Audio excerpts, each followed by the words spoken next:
el amigo, el cuate del alma, el compañero de portal. Así que comienzo. Es cortito, calma. El día que conocí a Juan Vicente Melo personalmente en persona, en la ciudad, en la rectoría de la ciudad de Jalapa de la Universidad Veracruzana, hace más de 40, pero tantito menos de 50 años, no me pregunten la edad, me quedé más bien patidifusa. Por fin podría hablar con uno de mis más admirados escritores veracruzanos y para mi mayor felicidad, por órdenes superiores, me tocó atender al maestro durante su cortísima estancia en la capital. La estancia se hizo larguísima, porque nos pusimos a platicar de la vida y milagros de la literatura mexicana en general y de la veracruzana en lo particular, porque cada uno tiene su culturita, Marcela. Y ahí mismo, Juan Vicente se me convirtió en uno más de los no muchos maestros que he tenido la suerte de conocer fuera de las aulas, por supuesto, pero dentro de las oficinas, la sala de la casa de mis papás, la sala de su casa, el penthouse de mi otra casa, los portales de Veracruz en plan decentísimo y en plan destrampado en carnaval, cuando nos pasábamos horas tratando de decidir ¿cuáles 3 libros te llevarías a una maldita isla desierta? Náufragos éramos. Después de la Casa del Lago, Juan Vicente llega a Veracruz, al Museo de la Ciudad, en ese momento recién restaurado, blanqueado, pintado y hasta con presupuesto. Pequeño, pero presupuesto al fin. Lolo Navarro, instalada en calidad de secretaria y hacelo todo, y 2 policías, 2 que terminaron doctorados en cultura popular, porque entre Juan Vicente y Lolo no había forma de no doctorarse en las bellas artes. Maravillas que hizo Juan Vicente con aquel mini presupuesto y en aquel museo de la ciudad de tan glorioso pasado. Maravillas. Palabra viva en el tiempo, por ejemplo, una serie de conferencias en el auditorio del museo que ofrecieron los literatos mexicanos de todos los tiempos. No obviando lo presente, pero no como se acostumbra ahora con 10 o 15 gentes a las conferencias, sino atiborrado, como esta noche, de veracruzanos jóvenes y viejos ansiosos de cultivarse y culturizarse, que le dicen, como diría Juan Vicente, cuando nadie se creía el dueño de la cultura y todos sabíamos que teníamos que aprender, respirar, copiar, leer, platicar, molestar, imitar y darle lata a cuanto conferencista se nos ponía enfrente, carajo, que no eran cualquiera los invitados de Juan Vicente, sino los hombres y mujeres que hicieron la literatura de los años 70, 80 y 90 y que todavía pertenecen vivos en el tiempo. Como mi queridísima Dolores Castro, la poeta mexicana, que hace poco en el homenaje que le rindieron en su tierra, habló de Juan Vicente y de que era una de las pocas sobrevivientes de la época de Melo y de esa generación. Lo cual me hizo botarme al piso, bañada en llanto, ridícula de mí, porque Juan Vicente no está y porque no pude asistir al homenaje a Dolores, que se la pasaba dedicando sus entrevistas en la tele a Juan Vicente, siempre a Juan Vicente y eventualmente a Marcela. Carambas, aquellos tiempos. Venus, murmuraba Juan Vicente en el penthouse de mi casa. En realidad una pequeña azotehuela adornada con una banca de madera hechiza que hicieron mi marido y mis hijos, 2 sillones de playa, un toldo de rayas azules y un tanque de agua pintado de rojo, naranja y amarillo. Júpiter, acotaba el maestro Cortés, inevitable no invitado, pero que siempre tenía un no sé qué y se aparecía siempre cuando estaba Juan Vicente Melo. No era Venus ni era Júpiter, era una estrella. Largas charlas de ninguna obediencia nocturna. A la madrugada, terminada la velada literario-musical, porque con Juan Vicente era inevitable y teníamos que escuchar música, el marido y yo nos quedábamos todavía un buen rato tratando de dilucidar todo lo que Juan Vicente nos había platicado de sus andanzas, cosas que no puede platicarles, y de su estancia en París, que me ponía morada de envidia porque yo conocía París. pero no había vivido en aquella ciudad que me enloquece. 1974 fue para Juan Vicente y para mí, que estaba por allí, inolvidable casi. Tras la muerte de Rosario Castellanos, Juan Vicente inventa primero que nadie en todo México un homenaje a la escritora mexicana que murió en una realidad intolerable, cambiando el foco del comedor de su casa en su residencia diplomática. La ironía del asunto, una mujer como ella cambiando un foco en su residencia diplomática, la ironía del asunto dio paso a uno de los textos más claros sobre la obra de Rosario Castellanos, me parece que inédito hasta el momento, pero del cual conservo una copia porque me pasé largas horas tomando el dictado de Juan Vicente, quien en el momento de escribir hablaba más rápido que yo, que es mucho decir. Marcela recuerda que son 3 puntos suspensivos nada más. Sí, maestro, decía yo. Ese mismo año de 1974, perdón, y con el homenaje a Rosario Castellanos, a Juan Vicente Melo se le ocurrió invitar a Carlos Pellicer a Coatzacoalcos. Carlos Pellicer odiaba viajar en avión, llegó a Villahermosa y nos avisó que fuéramos por él por carretera. Entonces, bueno, Juan Vicente fue el culpable, fuimos por el maestro Pellicer por carretera, y en Coatzacoalcos, que ustedes conocen, en un cine donde cabían 1000 gentes, el cine estaba atiborrado, sin clima, esperando a Juan Vicente Melo y a Carlos Pellicer. Ese era el amigo con el que compartía cosas. Ese mismo año de 1974, en la Embajada de México en Londres, se hacía entrega a Jorge Ibargüengoitia del Premio Novela México en una clásica reunión de embajada ahí en Estrangia.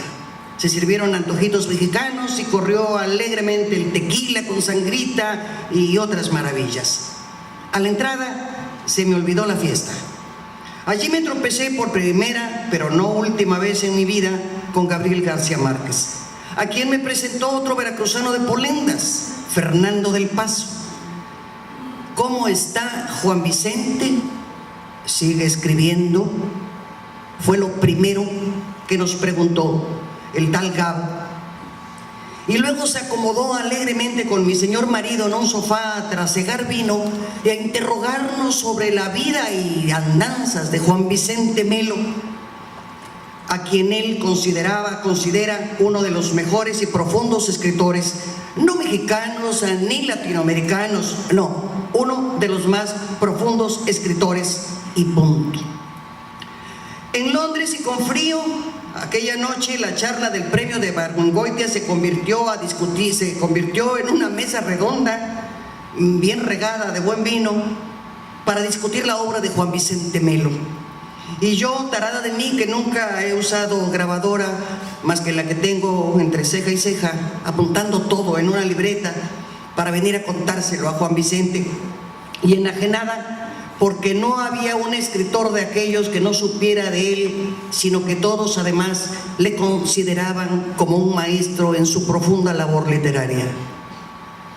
En España, años después y con un calor del carajo, en la primera reunión de escritores iberoamericanos que comenzó en Las Palmas de Gran Canaria y terminó en Madrid, Carlos Monsiváis me increpó molestísimo porque no vino Juan Vicente. No sé, le dije, no sé, pero yo le voy a contar todo esto. Agustín Yáñez, Juan Rulfo, Juan Carlos Onetti, Ariel Dorfman, José Emilio Pacheco, Jorge Enrique Adón, Jaime Sabines, Arturo Azuela, Tito Monterroso, José Goytisolo, quien me regaló una placa de taxi que se había robado en la mañana, el Goytisolo, Escorza y Juan José Armas Marcelo, que fue el organizador de esta reunión como media hora después de la muerte de Francisco Franco. Entre otras docenas de escritores que entrevisté, uno a uno me preguntaron lo mismo: ¿por qué no vino Juan Vicente Melo? ¿Cómo está? ¿Está bien Juan Vicente Melo? ¿Sigue escribiendo? Historias. Ya voy a acabar. El análisis semiológico, semiótico, estrambótico, platónico y erótico de la obra de Juan Vicente Melo la harán compete a quienes saben de estas profundas cuestiones estético-literarias, donde un texto lo mismo puede ser visto como Venus o como Júpiter, según el estudioso en turno, o como diría Rosario Castellanos, serán productos de otros fenómenos que no comprendo, refiriéndose a la Mesopotamia, como ella decía, la menopausia, que es, parece, pero no es lo mismo. En mis manos quedan a buen resguardo y texto y fotos de Juan Vicente Melo, mi amigo, no del escritor, a quien todo el mundo se acercaba para abrevar de la fuente, rendirle homenaje para salir en la foto y pasar de pasadita a la historia. No, recuerdos del amigo a quien le debo tanto y tanto que sería imposible contarlo todo en los 10 minutos que me tocan. Historia. Marcela, debo escribir un estudio comparativo de las telenovelas mexicanas. Te espero a las 4. A las 4, a la hora de la siesta, nos sentábamos a ver la tele. Yo le escondía todos los pomos que había por el departamento, los escondía y nos sentábamos a ver la tele. 2 largas horas durante un largo mes. Al terminar, Juan Vicente anotaba los datos y al mes el estudio estaba completo. Un análisis extraordinario sobre las telenovelas mexicanas. Al otro día, cuando regresé, encontré a Juan Vicente mirando la tele. Dije, Juan Vicente, por favor, si ya acabaste el estudio. Dice, sí, pero me quedé picadísimo. Creo que la va a matar, espérate. Bueno, historia. Marcela, por favor, me compras todas las novelas de Publicaciones Herrerías, de esas gordas, en café. Creo que se llaman novela semanal. Sí, maestro, ahí voy, ahorita voy. Pero todas, me gritó mientras yo bajaba 3 pisos en la escalera. La historia se repitió y durante un mes mi azafata fue feliz porque Juan Vicente leía las gordas aquellas, tomaba datos y me decía, tíralas, ya no me sirven. Al rato mi azafata casi me bota la chamba porque se quedó sin sus novelas por culpa de Juan Vicente otra vez. Y los pretextos de tales estudios andan por ahí en alguna de mis muchas cajas de archivo interminable, borroneadas, corregidas, aumentadas. Estoy a la búsqueda del tiempo perdido con él. Historia casi final. ¿Qué quieres de regalo de cumpleaños, Juan Vicente? Una piñata. ¿Se acuerdan cómo hablaba? Una piñata roja, en forma de estrella, grande, muy grande, me gritó cuando otra vez Marcela volaba por los 3 pisos. La piñata roja de forma de estrella era tan grande que no cupo por la escalera, por lo cual la pasamos 3 pisos por el balcón. Los vecinos de los otros pisos nos ayudaban con las escobas y Juan Vicente les gritaba, no la toquen, esa es mía. La subimos lentamente con el mecate de la ropa. La ropa de mi amigo la dejé hecha un montón en el lavadero. Luego la tiendo, pensé, pero yo creo que todavía está ahí porque la fiesta estuvo buenísima y nunca me acordé de la ropa al terminar la fiesta. Eso sí, la piñata recibió el visto bueno de la reina Isabel de Inglaterra, quien desfilaba por Díaz Mirón, mientras yo y un chalán que me conseguí en el mercado cargábamos aquella piñata inmensa en forma de estrella para atravesar el desfile real. El del cumpleaños, y aquí hay 2 testigos, nunca nos dejó pegarle a la maldita piñata, que se quedó colgada del foco de la sala hasta que murió de ancianidad, a provectísima edad, la piñata. Historia final. Cuando María Elena me pidió participar en esta mesa, le dije, ¿pero de qué hablo ante tan selecta concurrencia? Habla de tu amigo, el hombre. Y eso traté de hacer. Del escritor hablarán las prosas y los versos de los expertos.